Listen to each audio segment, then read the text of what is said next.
another episode of Franchise Nutrition and Fitness Podcast. Right here on Franchise Nutrition and Fitness Podcast, you can learn about a lot of different things that are nutrition and fitness related, stuff that can help you, things that have helped us and that have helped others. So if you haven't gone back and listened to all the other previous episodes, go back and check all those out. And if you haven't shared them with your friends, do so now. Share them with your friends and family. And if they like to listen on podcasts on things that we're not on, please let us know. So that way we can get on there. Otherwise, go over to franchisenutritionandfitness.com, sign up for your free meet and greet at the bottom, or send us questions, comments about any of the podcast topics that you've listened to, or maybe some things that you want us to cover in the future. Last week, we talked about nutrition and getting lean, like things that you could do to kind of impact your way to look a little bit more aesthetic. One of the big things that Matt pointed out was that you got to plan ahead. It really does take some planning if you want to think about being as lean as you possibly can be and still being comfortable. So that could take several weeks of time, really. And then also, you're not going to gain a bunch of weight overnight. Like if you magically gain 3 or 4 pounds after a weekend of having a lot of fun, eating a lot of really good food, drinking a lot of good drinks, it's not, you didn't gain all that weight and fat. That's probably just the food and the fluid and the sodium that you've consumed that's holding on to extra fluid. Yeah, if you did actually gain 4 pounds of body fat in a weekend, I'm thoroughly impressed. And please send us what your diet plan looked like that weekend because I want to see it. Yeah, you must have consumed like 10,000 or more calories. That's like one of those like bodybuilder cheat days. Like I forget what his name was, but I want to say he's retired now. But he posted a video a long time ago about his cheat day, and he ate like a whole half gallon of Oreo ice cream.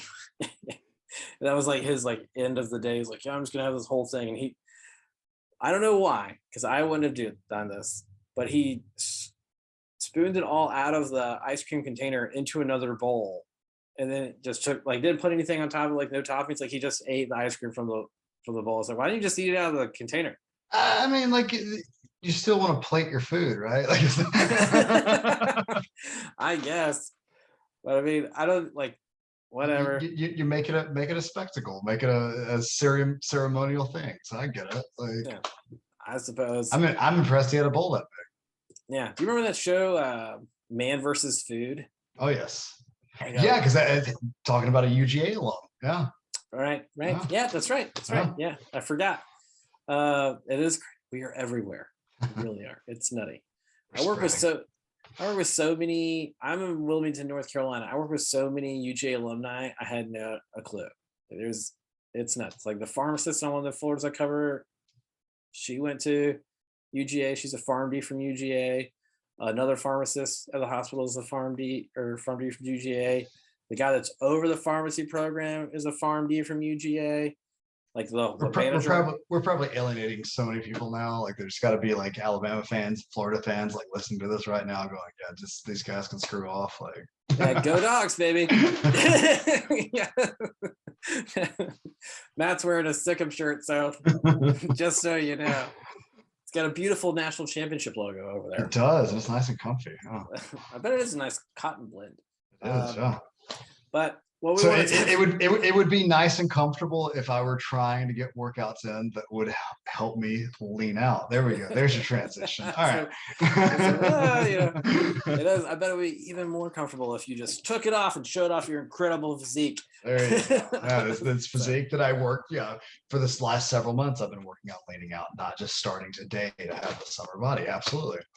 Right. So yeah, today we're going to kind of last week we discussed the nutritional aspect. This week we're going to talk about some mistakes that people make when they're exercising, when they're trying to lean out. And so that first one, we'll just go ahead and hit those plot points. That first one right here is people often lift too light.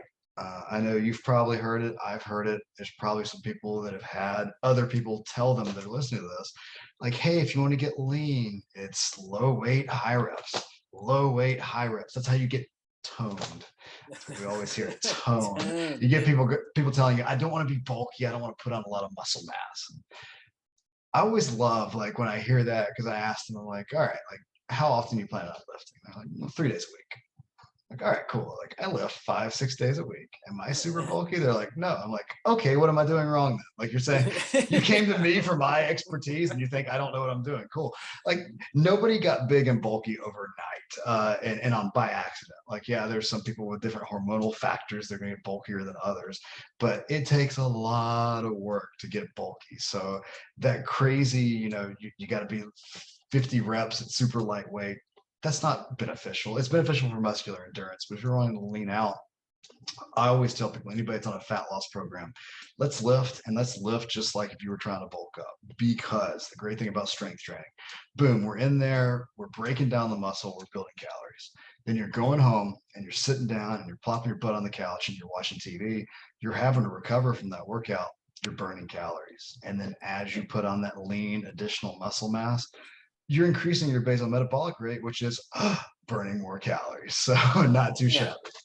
And from like the science standpoint of it, so it is it's difficult to, so another topic that, or another point that we're going to have in here is doing too much cardio. Like a lot of people just do a ton and ton of low intensity, steady state cardio or lists.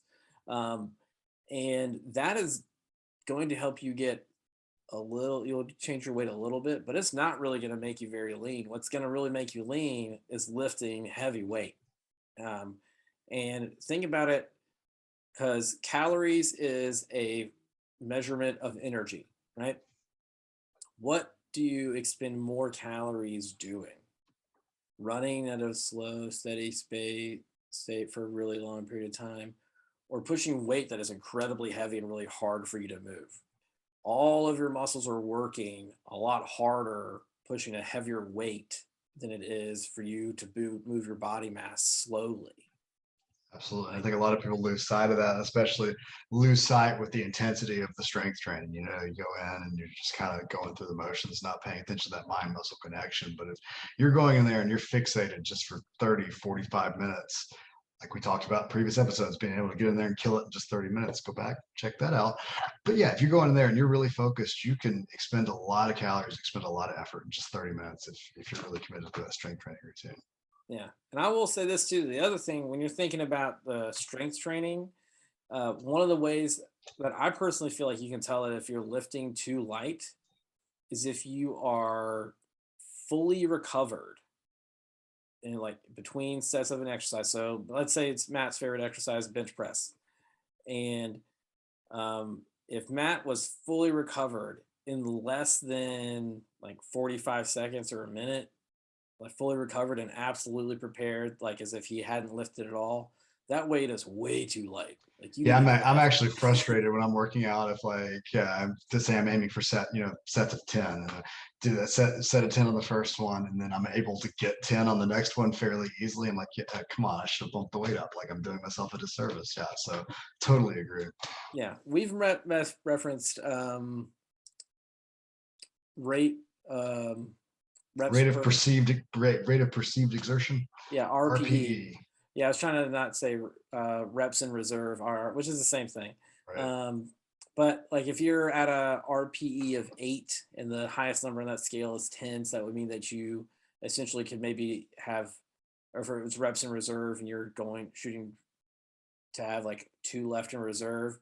If you are doing enough weight and when you get done with the set, you feel like you could do 6, that weight was too light. So that's a simple way of thinking about if the weight was too light.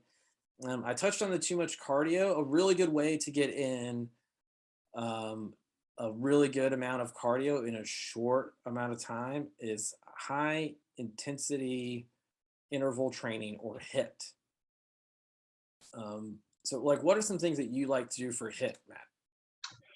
I mean, like I just almost like Tabata style. I'm a big fan of, like, especially if like I don't have access to like. What is Tabata style? So Tabata, you go 20 seconds on, 10 seconds off, and just cycle through like one particular exercise. So I love, like, for instance, you can do say 5 different exercises and like 4 rounds. There's a couple different ways to do it. But say do jumping jacks, 20 seconds on, 10 seconds off, jump, boom, boom, boom, boom, 5 times through, and go on, and I'll do squat jumps, same thing.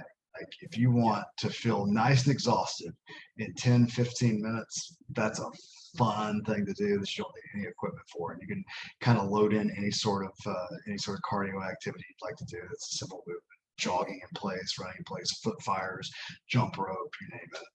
Right, for 20 seconds on, or you were saying 30 seconds on, sorry. 20 seconds on, 10 seconds off. So right, yeah, that's the 30. Yeah, I was going to say, like, I know it's 30. The hit can be a little bit different, where it can be like 30 seconds on and 15 seconds off. But the encompassing thing is that your rest between intervals is equal to or less than the amount of time that you are doing the high intensity exercise. So instead of doing an hour long on the treadmill, you could get that same equivalent of workload in like 10 minutes of doing hit stuff, or same kind of, well, I would probably do less with Tabata, but the like 5 to 8 minutes of Tabata and you'd be set. So maximize your time. Like, yeah, as much as I love the gym, I'm a big fan of get in to get out. Like we have lives, we all have stuff that we're committed to. And in an ideal world, yeah, I have 2 hours to spend in the gym every day. That just does not happen. So if I get in there and have the same caloric expenditure in 15 minutes as I could in 30, why not do it? yeah. And then the other thing that I've read and written on this topic a lot, that sitting, I know it's not the same thing, but sitting for long periods of time, some people it's like sitting is the new smoking.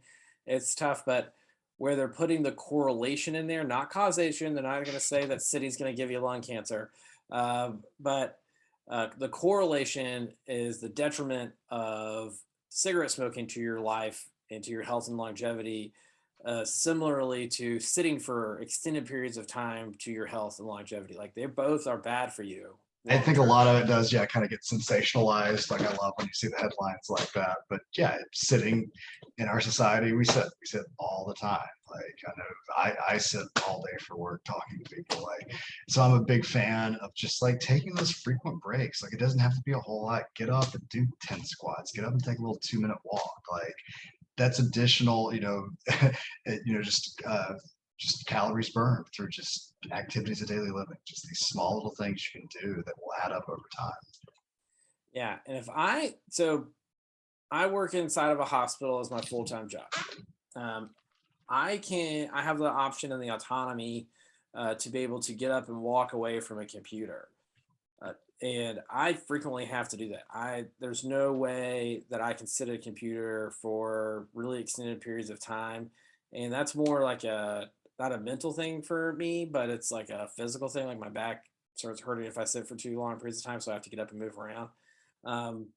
But if I was timing it out, it's probably going to be pretty close to, if I sat for 30 minutes, I would get up and walk around at least for a minute or 2 minutes. Absolutely. I'm a big fan of like, and especially now we all have Fitbits and Apple Watches and all that stuff that reminds you to move. Like, yeah, every hour, get up, walk for a couple minutes. You can, if you're in any sort of leadership position in your job, it's great because you can be the example. Like, why not host walking meetings or have stretch breaks and stuff like that if we're all sitting there super tired of sitting? So yeah, be the change you want to see in the world. Yeah. And when it comes to if you're post work, so outside I work, and you're in your leisure time, Matt loves baseball. I enjoy baseball. I don't love it. Matt loves it. That's a different level. I love college football. Matt also loves college football. Both of those things, baseball games and college football games, are really long, right? So they are. How long is the MLB game now, Matt? Average is just over 3 hours. Just over 3 hours, right? So that's close to the same as a college football game, if not more. Like college football game may be even longer. But the amount of time, if I just sat down and watched the games the whole time, sure, I would love it. But that is going to be more detrimental to me than if I was like an active fan where like you stand up for some period of time, even if it's just standing during the game for some amount of time and then you sit down. Or my favorite activity at baseball games is to get up and go to get a beer and then come back. You took the words right out of my mouth. Yeah, absolutely. So yeah, don't just have the 7th inning stretch. Have the 1st inning stretch, the 2nd inning stretch, the 3rd inning stretch. Get up, stretch around, move a little bit, get 100 steps in. Yeah, especially if you're like in a park, beautiful park like Truist in Atlanta, or is it Truist Park anymore? Yeah, it's Truist. Yeah. Okay, so yeah, sorry, they keep changing names and things down there. But that place that's Sinclair Media running. Okay. That beautiful park. That's a loaded conversation. Yeah. They have so much stuff that's going on in that park. It's amazing. But if you have to leave your seat to go get like a concession or something, you're definitely doing like 10 flights, like 10 steps up and down a flight of stairs. I think it's going to be that. And then, or you can just be really fanatical like me and move a mile away from the stadium, just walk to the game. So I get 2 miles round trip, even if I don't get up and get out of my seat, which I do. So yeah, most of the time at games I have 3-4 miles logged, even if I'm sitting there watching the whole game, which is nice. Yeah. But you don't have to be as crazy as I am.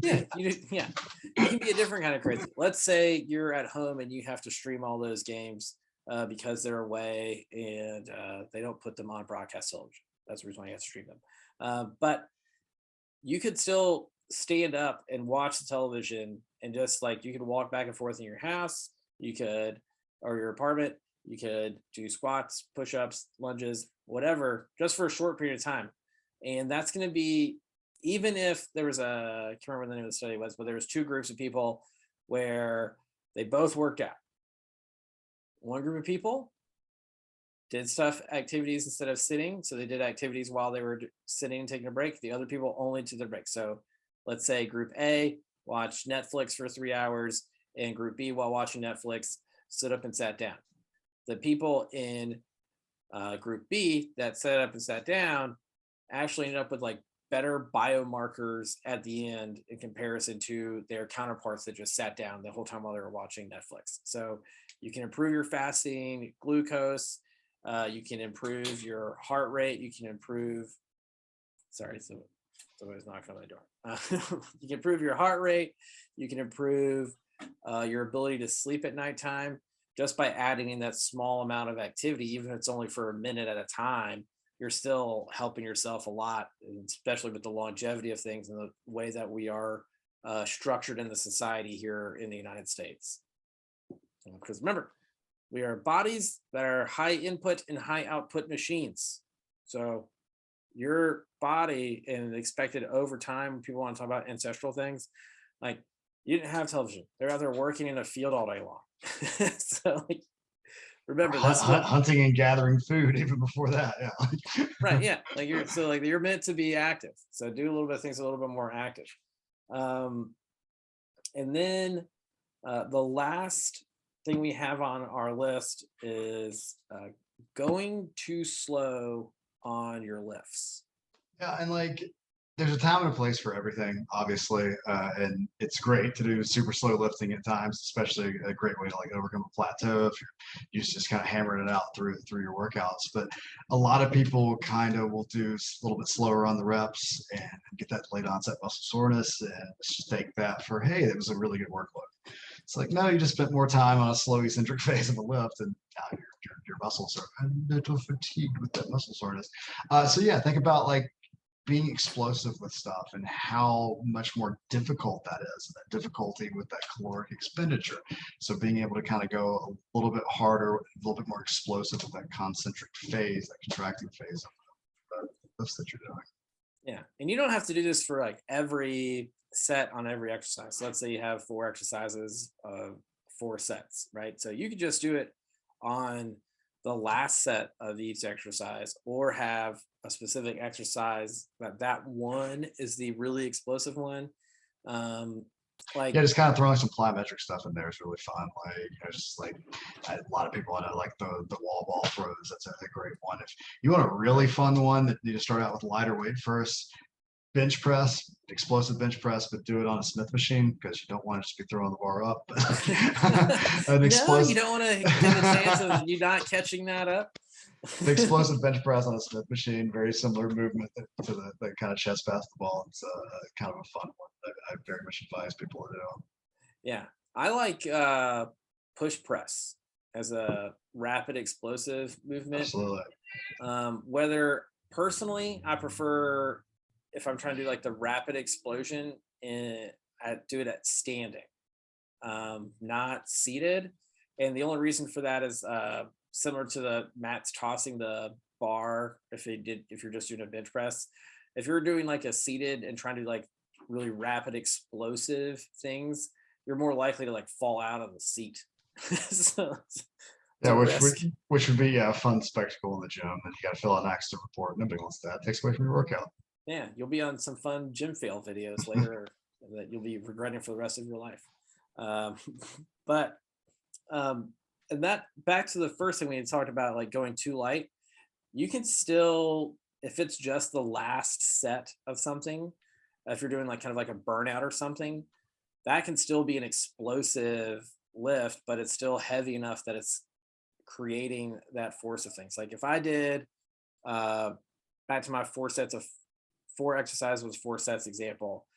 If my first exercise was push press, I could do all 4 sets of that in like an explosive manner, and then do like 3 auxiliary kind of movements, like a YWTL, uh, rear delt fly, maybe some shrugs. But if conversely, if I did um, like an Arnold press for my first set instead of push press, and so I did seated Arnold press, and you just push really hard on your last set, you could do that same explosive kind of thing for that, and then you could do like your dumbbell fly. You could do that kind of tough, like just burning it out. It's going to give you the same kind of instances, Absolutely. like lifting quickly, quote unquote. But I think it's really all the things I can think of. Something that could help you out just a little bit. Try those Absolutely. Yeah, things out. just kind of a little food for thought of making sure, the intensity's there, and along with that planning that we talked about, planning ahead, along with the nutritional aspect we talked about last week, and that way, come next summer, next spring break, you'll have that lean beach body you're looking Whatever, man. It's like June right now. No, this episode will air in July, the first week of July.